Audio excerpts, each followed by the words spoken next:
I'm going to use this video as, and I really hate this term, but a teachable moment. So the actual analysis of the game is going to be towards the end.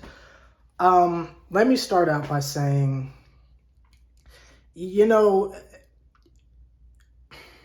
owner is in the news every 5 days for shenanigans. I mean, toxic behavior. I'm not going to say borderline, just straight up racism. Stop and frisk for Patrick Ewing? What? You got Spike Lee crying on TV. You feel me? It's the pattern doesn't stop. It continues. Nothing changes. And it doesn't hurt me because I'm not surprised. I'm really not surprised. But it's a little irritating. I'll say that. It's a little irritating that you've got serious systemic issues happening. Racial systemic issues happening with that toxic ass franchise. But all people care about is the record in basketball. I don't want to sound like I'm, preaching because I'm yelling, and I know people are calling me Stephen A. Smith right now, but I'm passionate about this type of stuff, man. It's more than freaking basketball, bro. If you're just going to ignore, it's every day with Dolan. It's every day. And this is just the stuff that we're hearing. Imagine the stuff that never makes it over to the media and stuff. You feel me? This shit's just disgusting how you can ignore something like that and just blindly support an organization. These motherfuckers aren't your family. These motherfuckers don't pay your bills. I don't understand how you can ignore things like that and then be the same motherfuckers to be out there protesting. I don't fucking understand that mentality. How do you just turn off your self-worth? How does that work? How do you turn off your self-worth for a fucking team? I don't get it. I don't understand that kind of stuff. Now, for some of them, you never cared, which is expected. Some of y'all never cared. Some of y'all, again, this isn't going to help my case here because people hate when you say factual information and stuff. Some of y'all are racist. Some of y'all be walking around here with the t-shirt on saying, I stand for the flag, but I only kneel to the cross. Are we ready to have, real conversations about the nasty, I'm not even going to take it to religions and the effects coming over. I'm not even going to go there because I know for a fact no one's listening to me right now. But just know one of these days I'm going to get on here and I'm going to really start talking without filters. For the life of me, I don't get how you can just ignore that shit for a fucking team.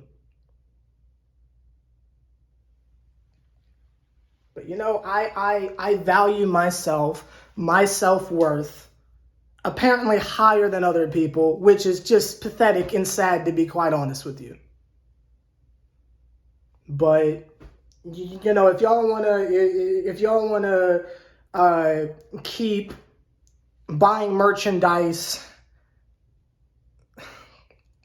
for that, go right on ahead. If y'all wanna pay tickets during a pandemic to go see that, go right on ahead.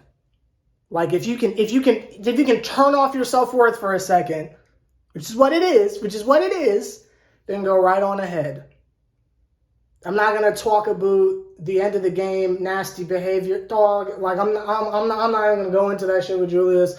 It's really not even worth it because this shit is bigger than basketball, and I don't want to talk about too many basketball related things in terms of them because I'm trying to make the point that fuck basketball for a second. Look at yourself, and I'ma say it. Ooh, they gonna cancel me. I'ma say it to my brothers and sisters. to my brothers and sisters.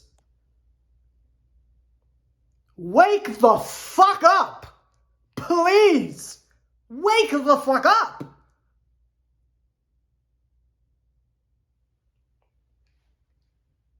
It's sad. It's fucking pathetic, and it's sad. Wake the fuck up. Don't. Anyway, the game. They won. I think we're like 27-13 or something like that. Has Philly lost a game yet? Like, I don't know. This is what, game number 5 in a row or 6 in a row? I don't know. I'm completely losing count. To sum the whole game up, the Nets are experiencing a lot of tough wins that are necessary for the team and the chemistry. We don't need to go over the fact that half of the team is injured, and I include Spencer Dinwiddie in there. We don't talk about him enough, but literally half of the team is gone, but cool. Major role players aren't even there, and this is the second game in a row. Last game, what was that, Saturday? Yeah, was with the Pistons. We kind of got punched in the mouth a little bit, but they were able to just grind it out, play defense when necessary, to the best of their abilities. Shout out Steve Nash for making the right calls as far as rotations and such or whatever. Realizing that, hey, DeAndre Jordan's having a long night at the office. Maybe we should put Bruce Brown back in. Like, I feel like Jeff Green was doing a good job with Julius. Like, let's just abandon that for a second and put Bruce Brown back in. I love that. Shout out to Tyler Johnson. I will be making the apology video to that man next game. Just not right now, because there was just so many other things to talk about that's just not even like it's I hate to keep saying this because it's so cliche and so overused, but stuff that's just bigger than basketball. Yeah, but the Nets were able to go out there and win another tough game. Another tough game that easily could have been losable. And dare I say, in the beginning of the season, they probably would have lost this game. With that type of pressure, like, I think the Nets did a great job of staying under control. Again, I'm still convinced that they're not trying. You see Kyrie just yucking it up with the other team, really not even phased. Like, okay, cool. Can we play now? Like, loved it. Shout out to James Harden. Hit some clutch free throws. It's crazy that even though he's shooting so poorly from 3, he's the type of superstar to understand, hey, let me just go in and get fouled. I know they can't stop the layups. A lot of people in the past, from things that I've covered, they don't seem to understand that there's more than just shooting threes. If you're a scorer, fucking score. See what the middies are about. See what that floater's about. See that Euro step one time, like, you feel me? So it was a great team win. I thought everybody stayed under control, stayed very calm through pretty stressful circumstances. I mean, at least for me on the couch, I was sitting there like, Jesus, can we just win? But great game from the Nets, again proving that under any condition we're learning how to win. And I think this was I could be wrong, but I feel like this was one of the first situations like this to where it was like a lockdown defense that was why we were having trouble closing things out. And, Steve Nash and Jacques Vaughn and I don't know where the hell Stat is, but Mike D'Antoni and stuff, like everybody played, not played, but handled themselves very well under pressure. And it's experiences like these, that is going to help us out later on in the playoffs. The only thing that I'll say involving basketball-wise, us versus the other team, is just the standpoint of, again, the jokes are fun, the trash talk, whatever, sure, cool. But just remember, and excuse my French, but we're about to win a championship, and these niggas are trying to be 500 for the first time in 7 years. Understand. Let them be toxic. Who gives a shit? Let them be toxic.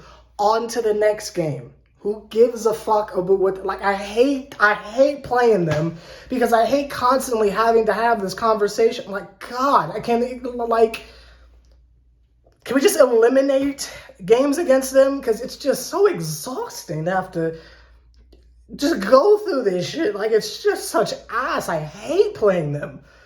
But that's not here nor there. I'll see y'all on Friday for whoever it is we play next. I hear we're going to play the Jazz next Wednesday. God! Hope Blake's back by then because we're going to need some size, but that's not here nor there. I'll see y'all later. Try to be safe on Twitter. I know it's going to be a shit show. Again, win or lose, this was going to be a shit show, but, you know, go do what you do. I'll see y'all later.